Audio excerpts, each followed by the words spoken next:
Hi guys, I'm Dr. Umang Kothari and today with me is Dr. Omkar Warang. We both are the consultant at the Hair and Shape Clinic. I'm a plastic surgeon and Omkar is a dermatologist.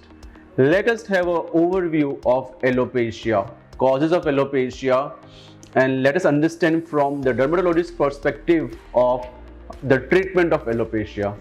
Hi Omkar, and can you just kind of tell our viewers that are the types of alopecia you encounter during your practice? Right. So when it comes to alopecia, there are broadly two categories. Either it could be a scarring alopecia or a non-scarring alopecia. If it is a scarring alopecia such as a lichen planopilaris or a frontal fibrosing alopecia, the treatment completely is different. Whereas if it is non-scarring alopecia that we come across quite a few times in our practice, then the treatment protocol is different. Among non-scarring alopecia, we have androgenetic alopecia, alopecia areata, and telogen effluvium. So if it is androgenetic alopecia, then it is either a conservative line of management or a hair transplant procedure. Because we know that in our practice, we come across there are some patients who are suffering from androgenic alopecia and then they think that it is conservatively managed even at the grade 4 and grade 5. Sometimes it's very much difficult to treat them. At the same time, we have some patients who are having alopecia areata and then they come for the hair transplant. And that's why it's very much important, I feel, to understand the basic pathology behind the hair loss. Now, just can you elaborate what is scarring and what is non-scarring, so that they will understand it in a better manner? Exactly. So when it comes to scarring alopecia, the hair bulb, that is a dermal papilla, that is damaged. Because if it is a non-scarring alopecia, if the dermal papilla is intact, then the hair can regrow again. But if it is scarring alopecia, that occurs mostly because of the local immunity that acts on the dermal papilla. There is the hair bulb or the hair root is destroyed, and in such cases, a hair transplant is never going to work out. You will require immunomodulators and other medicines to reduce the local immunity in that particular area to get the hair back. That's right, that's right. So normally when we both see our patients, we give this very basic example to all our patients. Because suppose there are factories and which produce some goods and there is a union strike. Now, unless we control the union strike, the production is not going to start again. And to control the union strike, sometimes a mediator or some intervention is required, which is in a scarring alopecia, a medicine or an immunomodulator going inside, controlling the local inflammation so that the hair follicle can start the production again or the factory can start the production again.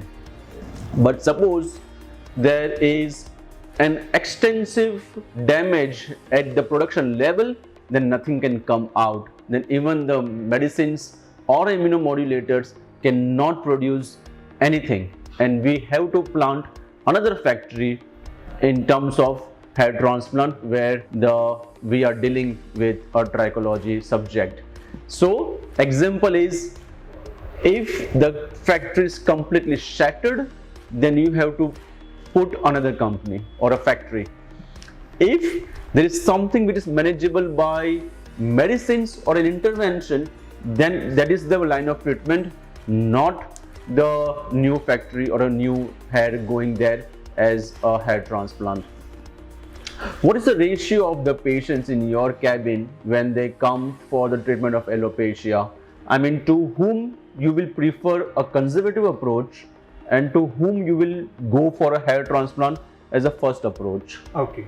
So as I said, scarring alopecias are a minute quantity of patients that we come across. Mostly it is non-scarring alopecia, and in non-scarring alopecia, androgenetic alopecia is the most commonly that we encounter. Okay? Now in androgenetic alopecia, we have two grading systems for the male and the female. The Norwood-Hamilton for the male, the Ludwig system for the female. So in Norwood-Hamilton, if it is grade 1 to grade 3, usually a conservative line of management is what is preferred.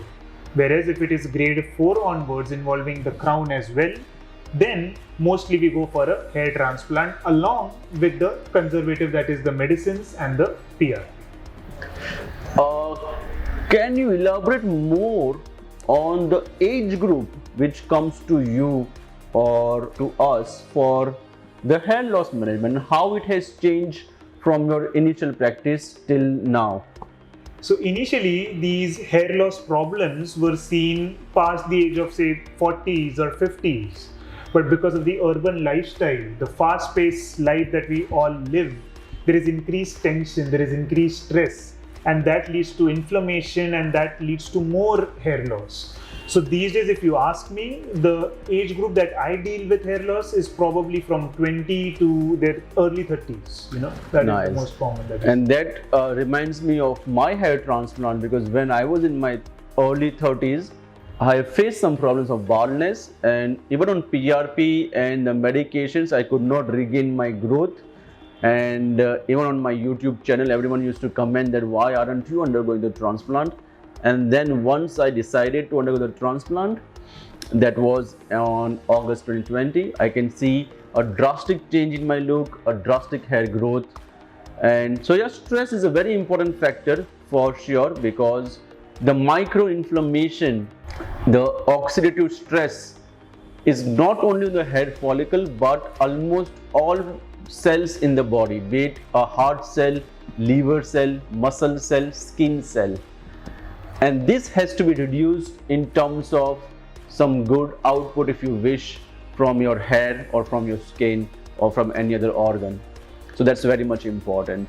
Again, the most commonly asked question, that once I undergo the hair transplant, what do you feel the requirement of long-term treatment or a lifelong treatment for hair loss? So post hair transplant, like the immediate care is the first 7 days, wherein the patient has to use a spray to keep the grafts clean. Okay, that is the first 7 days which are crucial.